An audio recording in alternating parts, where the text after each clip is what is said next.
हरि ओम. गंगा दशहरा उत्सवानिमित्त विशेष मालिकेत आपण जाणून घेत आहोत भारतातले प्रमुख सरोवर. आपल्या भारतामध्ये पंचसरोवर अशी एक संकल्पना आहे, ज्यामध्ये 5 प्रमुख सरोवर ही पौराणिक दृष्ट्या, आध्यात्मिक दृष्ट्या पवित्र अशी मानलेली आहेत.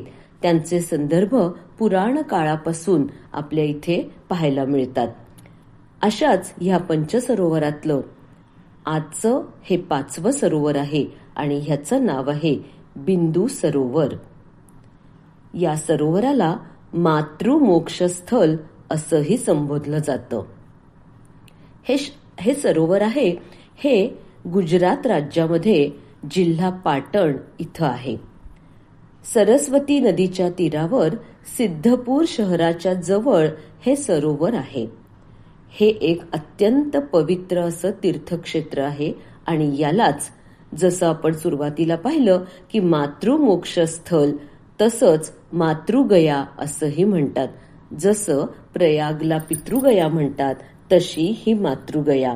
इथं मातृश्राद्ध, पिंडदान आणि पूर्वजांची मुक्ती यासाठी कार्य केली जातात. आता पौराणिक संदर्भानुसार कर्दम ऋषींचा आश्रम याच परिसरात होता आणि भगवान विष्णूंचं दर्शन व्हावं म्हणून 10,000 वर्ष घोर तपस्या याच परिसरात मुनींनी केली होती.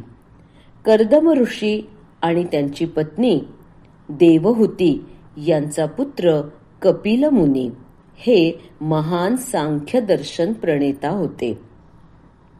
याच स्थानी कपिल मुनींनी आपल्या मातेला ज्ञानाचा उपदेश केला आणि ते ज्ञान प्राप्त करून तिला मोक्ष प्राप्त झाला. भगवद्गीतेमध्ये सुद्धा अर्जुनाला गीता सांगताना श्रीकृष्णांनी ह्या सांख्य योगाचा संदर्भ घेतलेला आहे.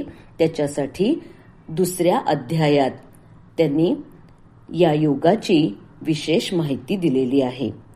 मातेच्या उद्धारासाठी इथं मातृश्राद्ध केलं जातं आणि आजही ही परंपरा चालू आहे. दूर दूर देशातून लोक इथं मातृश्राद्ध आणि पिंडदानासाठी येत असतात. हा झाला पौराणिक संदर्भ. महाभारतीय कालामध्ये सुद्धा या स्थानाचा उल्लेख आढळतो. या स्थानाला श्रीस्थल म्हणजे ज्या स्थानामध्ये साक्षात लक्ष्मीचा वास असं स्थान आणि म्हणून अत्यंत पवित्र असं हे स्थान अशी ह्याची नोंद आहे. पांडव जेव्हा वनवासात होते तेव्हा या स्थानी भेट देऊनच ते पुढे गेले होते.